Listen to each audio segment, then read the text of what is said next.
Please don't touch that, Lucy. Thank you. Definitely don't say that. No, don't say that.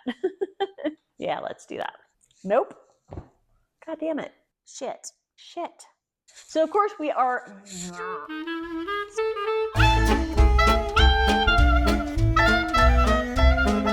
Hello and welcome to another video. My name is Heather and as always I'm reading with a vengeance and I hope you are too. How is everybody's reading going? It is March, so has anybody found a new favorite? Has anybody found a favorite of the year? I don't know that I have, but there's still a lot of time left in the year to find a new favorite. I'm noticing as I sit here that this sweater that I'm wearing is super, super pilled. I mean, really badly pilled. I made this sweater like a year and a half ago. I absolutely love the sweater, but because of the yarn that you use to make this sweater, it is one that you should A, wear for somewhat special occasions, and B, wear with some level of care. I did neither of those things. I wore it and still continue to wear it everywhere and all the time, and I wear it with reckless abandon, and it shows. That this isn't a knitting podcast, although I could talk just as long and just as in depth about knitting and yarn as I can about books. But we're here to talk about books. If you hear some rumbling and some noise in the background, Lucy is in zoomy mode. She may make an appearance, but no promises. She was spayed a little over a week ago, and she's already just back in very true to form Lucy, just running all over the place. But she did great. It's in the afternoon. Typically, I record earlier in the day, but I had some stuff going on this morning. My husband's out of town today and tonight, and I thought, well, why not? And because it's in the afternoon, I'm having myself a little cocktail. I am drinking Atlanta Hard Cider Company Cherry Pie Craft Cider, and it is delicious. This is a giant can, so who knows how things are going to go by the end of this video. Hey, Lucy, you want to say hi to everybody? No? Okay. All right, so we're here to talk about the books, so let's talk about the books. The first book I want to talk to you about is Decent People by Deshawn Charles Winslow. This is historical fiction / mystery. It takes place in 1976 in the still segregated town of West Mills, North Carolina. It opens up with the triple murder of Marva, Lazarus, and Marion Harmon. They are siblings. They're well-to-do. I believe it's Marion who is a doctor in the town. She runs a clinic there in the town. While they are well-to-do in the town, they are Black. So the law enforcement of the town are not in a hurry to solve this triple murder. And in this story, you are following Jo Wright, and she is a Black woman who grew up in West Mills, but she ended up leaving West Mills and going off to the city. I can't remember if it was New York, and she was gone for many, many years, but she has come back, and she's in her 40s, 50s, I believe, and she comes back to West Mills to marry her childhood sweetheart, Limp, short for Olympus. And it turns out that Limp is a half sibling to the 3 folks that were murdered. And on top of that, he is everybody's #1 suspect because there was bad blood between Limp and the other 3 siblings. So, of course, in the town, there is gossip, there are family secrets, there are town secrets. And Jo, being that she's going to marry Limp, she gets into kind of her own investigation to prove Limp's innocence. And the more she finds out, the more she digs. She's learning about darker secrets of the town. And I just saw Lucy run across the room with a ball of my yarn. That is no, absolutely not. Excuse me.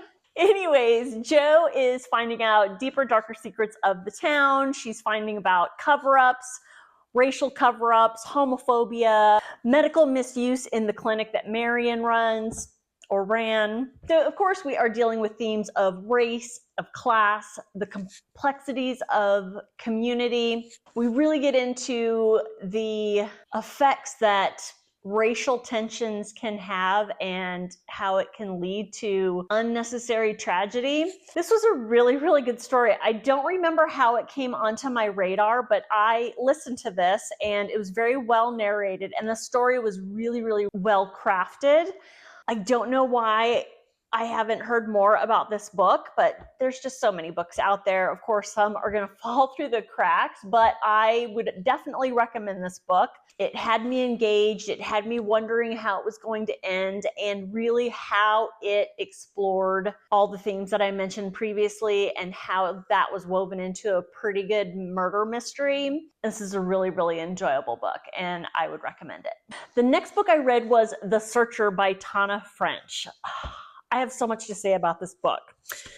Where do I begin? Okay, I love Tana French. I read the Dublin Murder Squad mysteries, all of them, the entire series. If you haven't picked up that series or any of the books within the series, I highly recommend it. Fantastic. Then I read one of her standalones, The Witch Elm, and I was very disappointed by that book. It was too long. I thought the story was somewhat boring. I didn't connect with the characters. And so when The Searcher came out, I was somewhat excited about reading it just because it's Tana French, but I just never got around to it because I still had the bad taste in my mouth from The Witch Elm.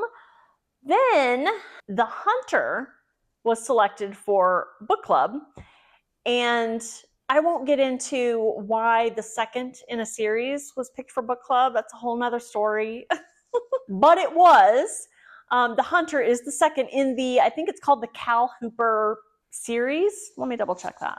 Yep, Cal Hooper series, and I'm super excited that this is a series, but I'm getting ahead of myself. So even though, here's one of the things I want to talk about. If you look up online, can you read The Hunter without reading The Searcher? The answer you're going to find online is yes, no worries. You don't have to read them in chronological order. I am here to tell you that that's a lie. And it was proven to me at book club, and I'll get into that too. Anyway, so since The Hunter was picked for book club, I felt compelled, just because of who I am, to read The Searcher first. And so I did. And I loved it. It was so good and so engaging. So Cal Hooper is a retired detective from Chicago who decides to become an expat in a rural Western Irish village.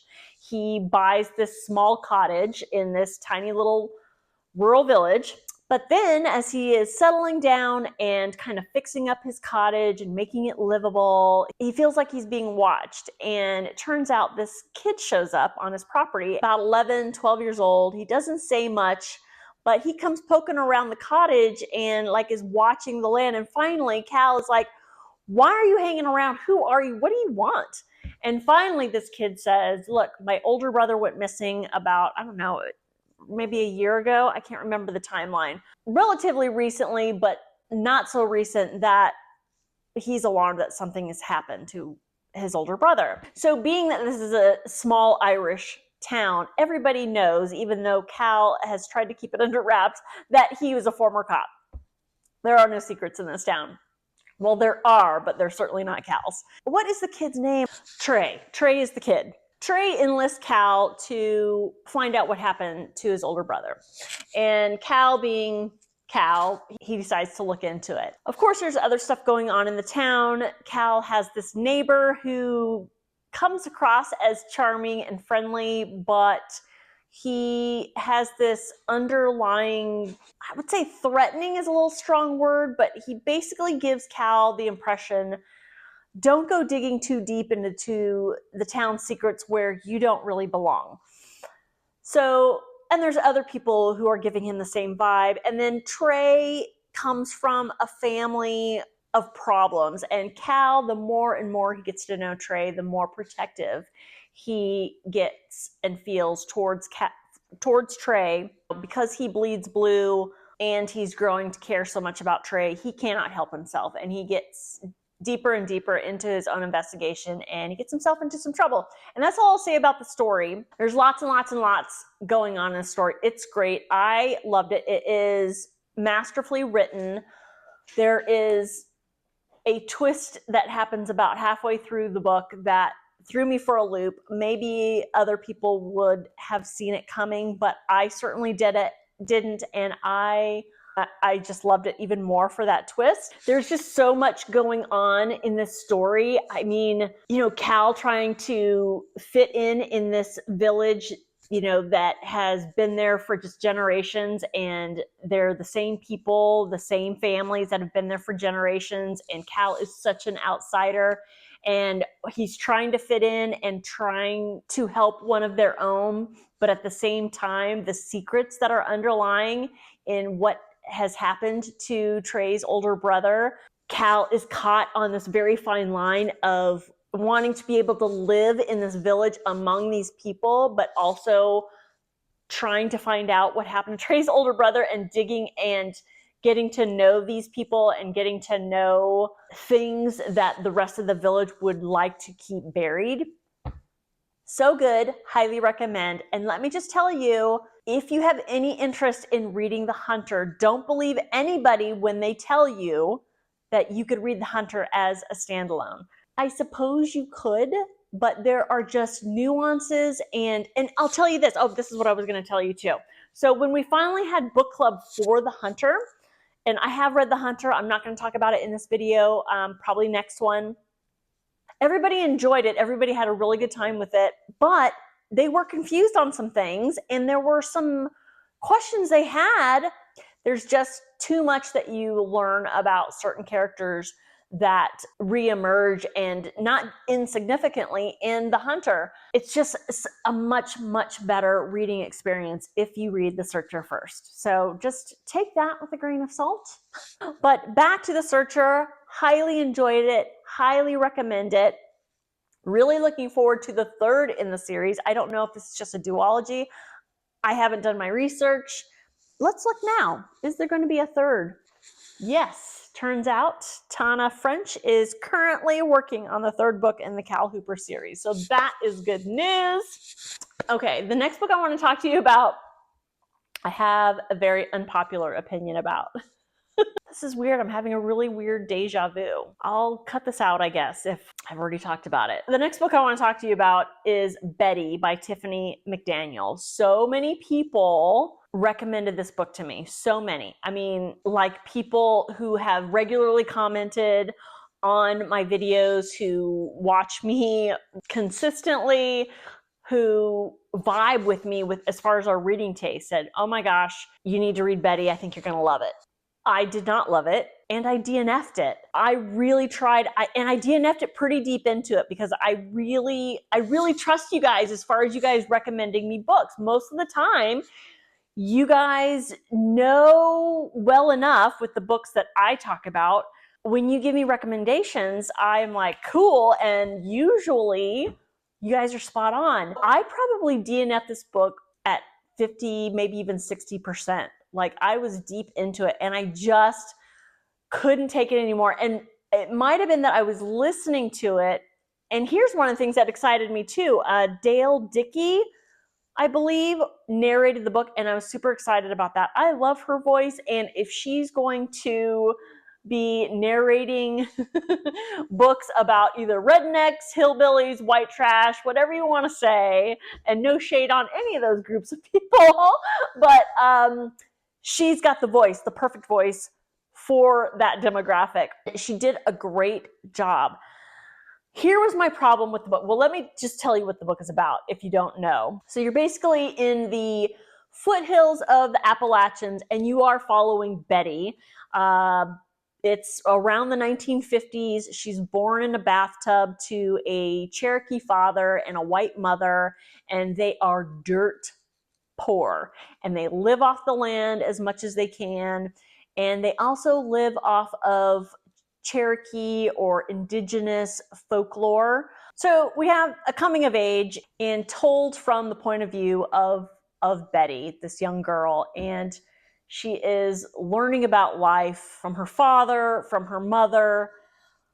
It seemed like every time Betty asked a question, there was never any straightforward answer. There was some mystical, magical, nature, Indian folklore explanation for everything. And it got to be too much. Like, just answer the question. You know, why is a flatworm called a flatworm? Well, because it's flat and it's a worm. I'm not going to be able to give you an exact example, but just every single time Betty asks a question like children do, she was given some mystical, magical story about nature and the universe and God and the gods, and it just got to be too much. And then on top of that, there's, of course, all the rape and the incest and the child abuse and the animal abuse. Every single chapter was more horrifying than the previous one. I mean, something horrible happens to somebody in that family every single chapter. It was like poverty porn. Is it well written? Sure. Is it lyrical? Absolutely. But there needed to be points of light through here, and there just wasn't. And here's the thing also that kind of annoyed me. I totally understand the charm of, you know, folks that grow up in poor, rural, mountainous areas. And I understand the value of getting an education from nature and from your parents and their parents and their parents. And I get that. But what annoys me is when a writer tries to make characters who are poor and uneducated charming, not despite all those things, but because of them. And that just kind of rubs me the wrong way. And this book was just completely riddled with that kind of vibe. And it just, I couldn't do it. I really, really tried. There wasn't enough that was going to happen in the last third of the book that was going to make up for all that I had to withstand the first 2/3 of the book. So I did not finish it. Please don't be discouraged from recommending me books. I really love getting recommendations from you, from all of you, but this one just, it just wasn't for me. The next book I read was None of This Is True by Lisa Jewell. This is a super popular book. It is a Booktube darling. And I also read this for book club, but I was going to read it anyway. It's been on my shelf for the longest time. Is this even the arc? This is the arc. This is the arc. So I've had this for a while. I did enjoy this. This is a mystery. So this one follows two women. We have Alex, who is a very popular podcaster. She hosts a true crime podcast. And then we have Josie, who is a mysterious young woman. And they meet at a pub. They are each but separately celebrating their 45th birthday. They bump into each other in the bathroom and they realize that they are birthday twins. And Alex doesn't think too much about it, but to Josie, it is a significant thing to be birthday twins with Alex.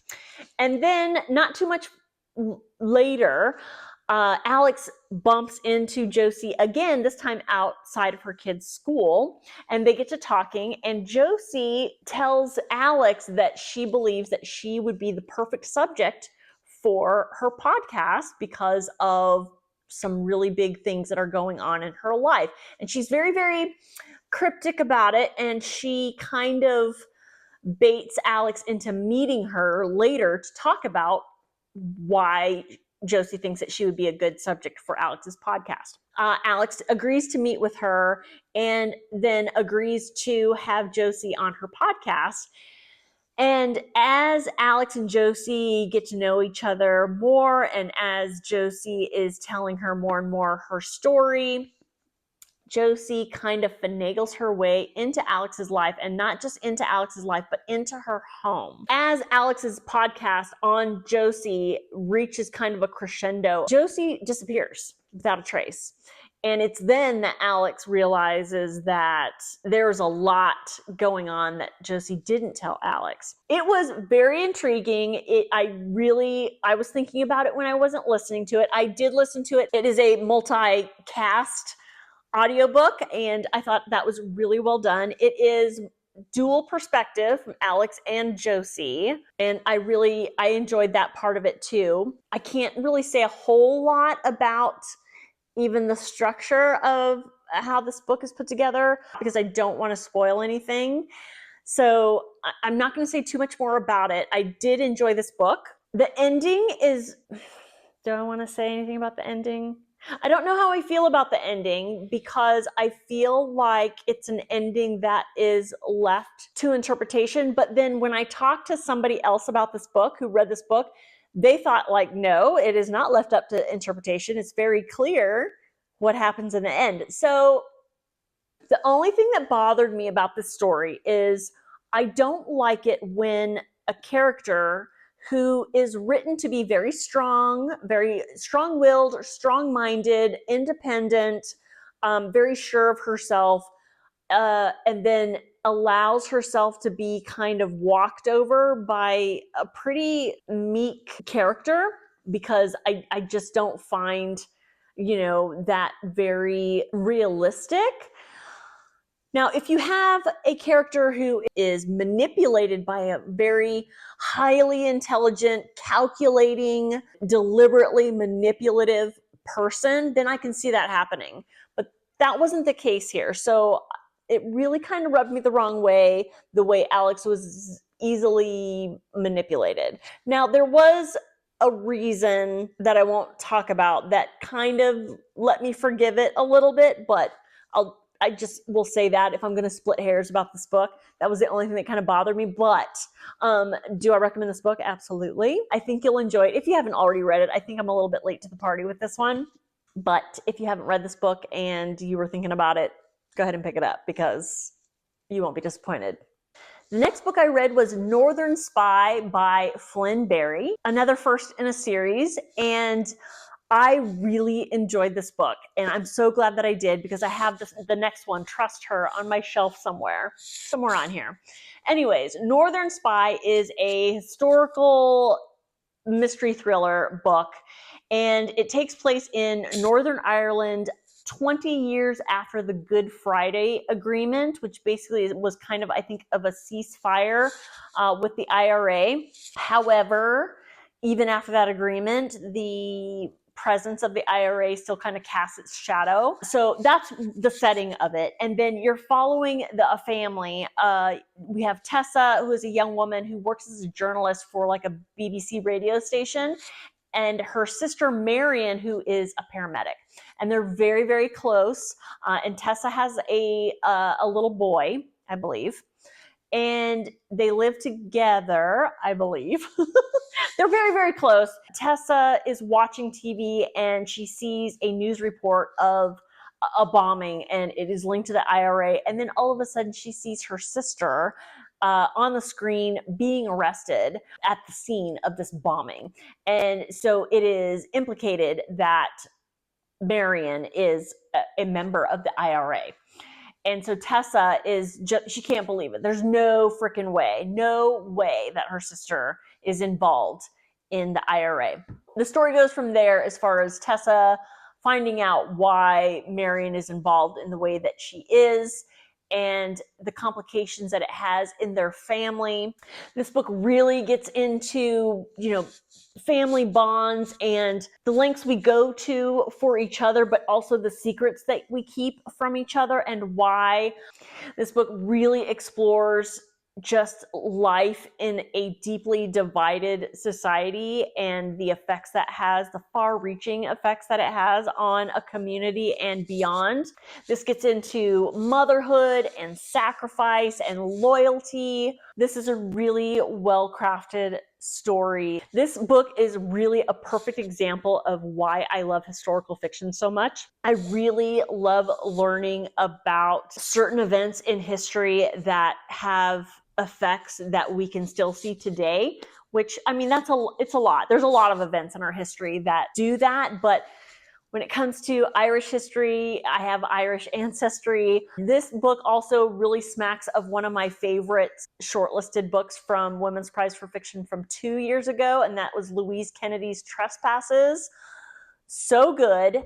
Irish fiction is just top tier.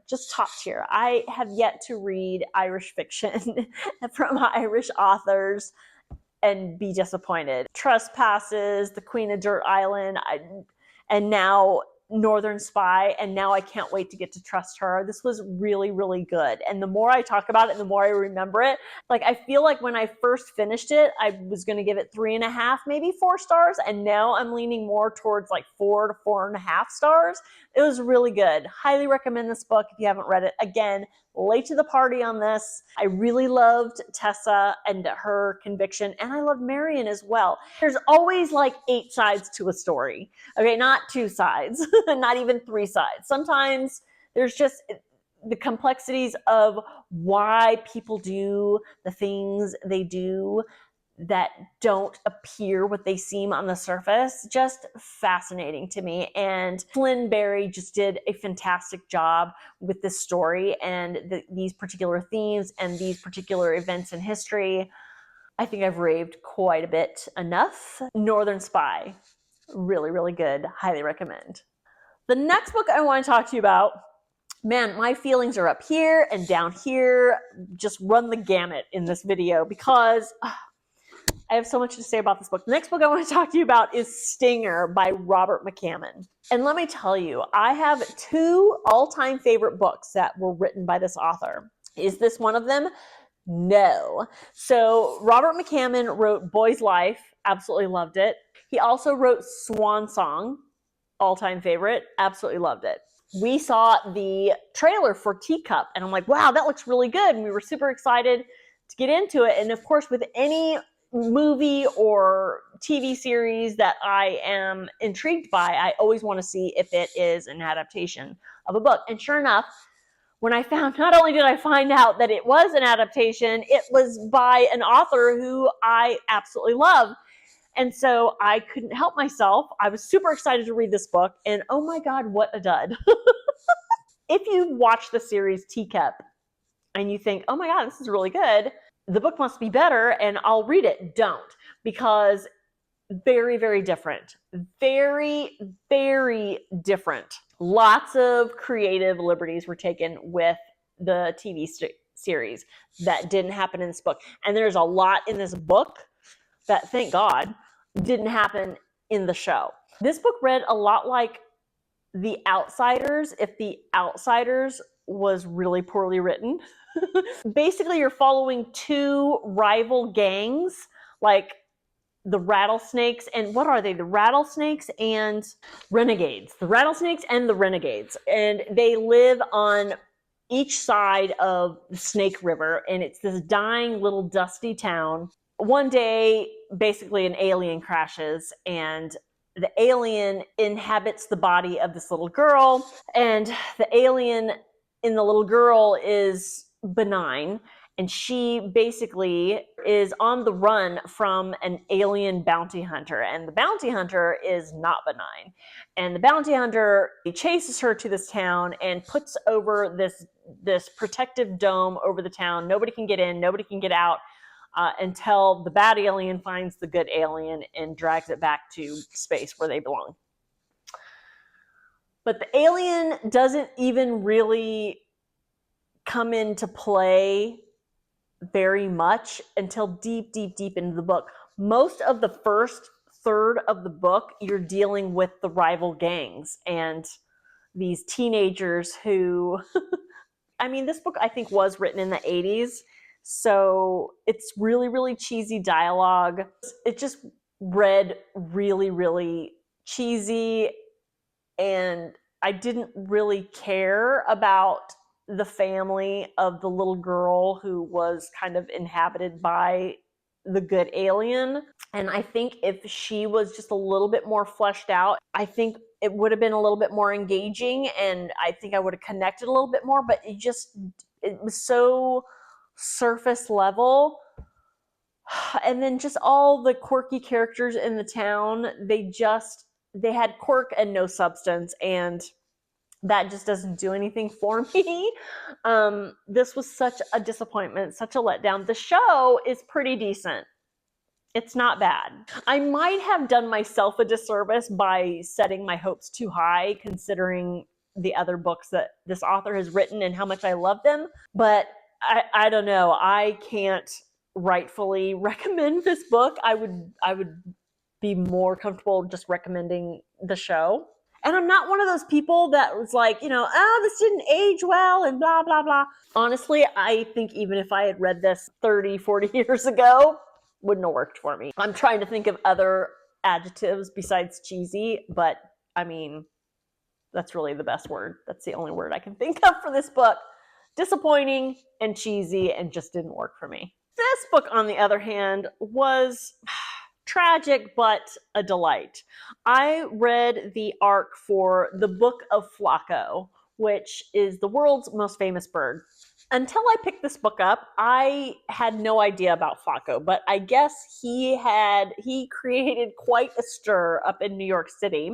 The Eurasian eagle owl who escaped from Manhattan Central Park Zoo. And this happened not too long ago. Yeah, he escaped in 2023. He didn't just escape by accident. Vandals cut a hole in his enclosure. Local birding aficionados got wind of this and documented his shenanigans for the year that he had escaped. Now, I'm not overstating when I say that Flaco's escape created a kerfuffle. So there were two sides to, first of all, what happened, like how he did escape. A lot of people said that it was vandalism, people that cut his enclosure.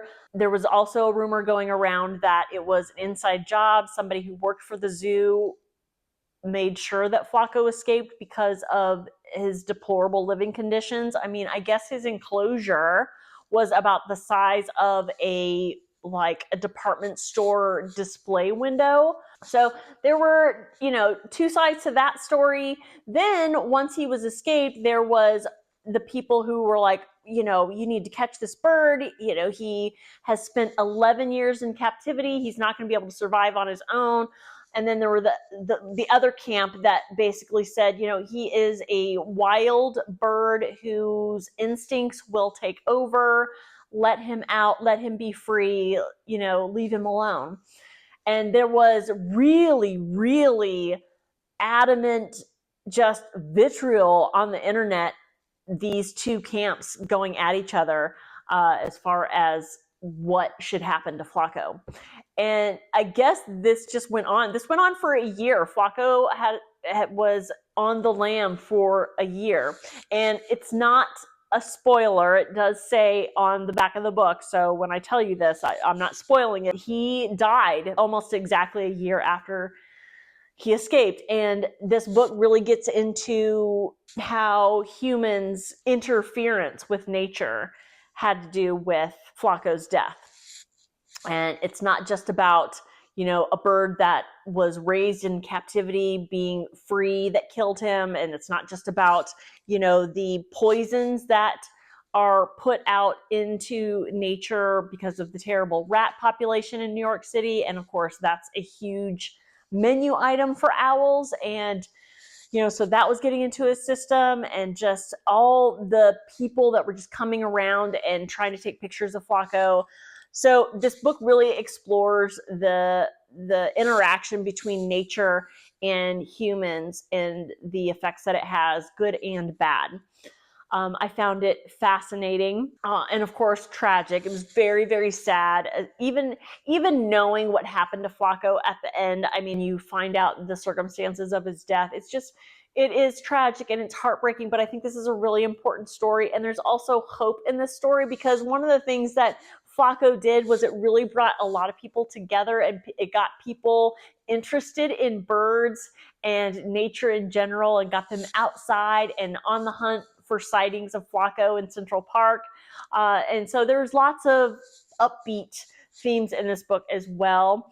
And I just want to share with you one of my favorite quotes in the book that I thought was really lovely. It says, "Bird watching is usually not regarded as a wild experience, but bird encounters can lift our lives. Watching is not always just watching. You can be captured by the idea of flight, of lifting off, of leaving yourself behind." So it's a really short book. It came out in February, I believe. It's less than 200 pages long. And it's, I think, a really, really good story. It is going to tug at your heartstrings a bunch if you have a heart at all. And I think just the message of the interaction between humans and nature, I think that's a really important one. So yes, I would recommend this book. Just reader beware and have tissues close by. The last book I want to talk to you about, another unpopular opinion. Witchcraft for Wayward Girls by Grady Hendrix. Wow, this book really made a splash. Grady Hendrix has really made a name for himself for good reason, absolutely for good reason. I have read every fictional novel by Grady Hendrix, and I have enjoyed every single one of them. I have my favorites. My Best Friend's Exorcism and How to Sell a Haunted House are pretty close to tied for my favorites of his books. Horror Store I thought was pretty good. Of course, this one right here, I have a special edition that I won in a giveaway. I really enjoyed that one. I was really, really excited to read this, super excited to read this. And I was really disappointed. Listen, to be fair, this is a departure for Grady Hendrix and what he normally writes about and how he writes about it. So this is a horror novel, but not horror like Exorcism was or How to Sell a Haunted House was. This is a very timely horror about the lack of reproductive rights and where they were in the 70s, because this takes place in the mid 70s and where we're heading right now. And that's what makes this a horror now, because it is very timely as far as what's going on in our political climate right now, and where we're heading as far as reproductive rights. So with that, hats off to Grady Hendrix. And he really, really did his homework for this. So what is this about? So this basically is about a home that young unwed girls are sent to who get pregnant. They go have their babies, and then the babies are adopted out, and the mothers go back to their lives as usual. And this one follows, what is her name? Fern, who's 15 and finds herself pregnant, and her parents send her to this home. She befriends the girls at the home, and then a bookmobile comes around to the home, and the librarian of the bookmobile is a witch. And she makes promises to Fern and the other girls, but the promises that sound very, very tempting to the girls come with a price. That price is, selling their souls to the devil. So here is my problem with the book. If witchcraft is going to be in the title of your book, then I want a heck of a lot more witchcraft than this book, which is pretty chunky, offers. There's very little witchcraft, and shame on me for having expectations or whatever, but I was under the impression that the protagonists in this book, Fern and the other girls, I think there's Rose, and they're all named for flowers. Like Fern isn't even her real name, but when they go to the home, they are given names while they're there, and they're all like plant flower type. So there's Fern, Rose, Zinnia, and Holly. And I thought that they were all going to be taken under the wing of this librarian witch and become witches and like fight with their witchcraft against all the adults that oppress them in this home, because everything they do, everything they eat, their activities, what they say, what they watch on TV, the time they get up, the time they go to the bed, when they eat, that's all dictated by the adults in this home. And so I thought that these girls were going to become witches themselves and use that witchcraft to fight back. And that is not what happens. So I was very disappointed by this book. I'm not sure what the consensus is out there. I don't know if this is an unpopular opinion. Maybe it is a popular opinion. Maybe a lot of people didn't really care for it. I don't know. I love Grady Hendrix. I love his books. I love what he tried to do with this book as far as it being speaking to feminism and speaking about what is happening now. This does not change my feelings towards him. But I was disappointed by this story. I was disappointed of kind of where it went, where it could have gone and didn't go. I didn't find it scary at all. Not in the way that I like to be scared in Grady Hendrix books. Is reproductive rights being taken away from women, is that scary? It is terrifying, but that's not what I pick up books like this for. So yeah, this didn't work for me. Now, what I have here is a signed edition. And this is just kind of off the cuff. I think I would like to give this away. If you're interested in this book, it is not in pristine condition. The corners are a little bit bent, but it is a signed copy. I think this is a beautiful cover. His signatures are adorable. I love what he does with his signatures. There are beautiful like illustrations in here. So if you're in the United States, I'm sorry I can't do this outside of the United States because postage is prohibitive. Anyway, if you're in the United States and you are subscribed to my channel and you like and comment on this video, comment with a witchy emoji to let me know that you are interested in the giveaway. I will do a drawing at some point and give this book away and get this book out to you. So yeah, I'll hold on to this for you. So that is it. Those are the books that I've read recently. Have you read any of these books? What did you think about what I thought about them? Tell me what you thought about them. And I would love to hear about that. Tell me about what you're reading. What do you think of your reading year so far? I love being this early in the year. There's just so many possibilities. Anyways, please just let me know down in the comments if you have any thoughts or feelings about the books that I talked about today, or you could just say hi down in the doodly-doo. As usual, thank you so much for coming and watching and your support. I absolutely love it and appreciate it. And I will see you all next time. Bye-bye.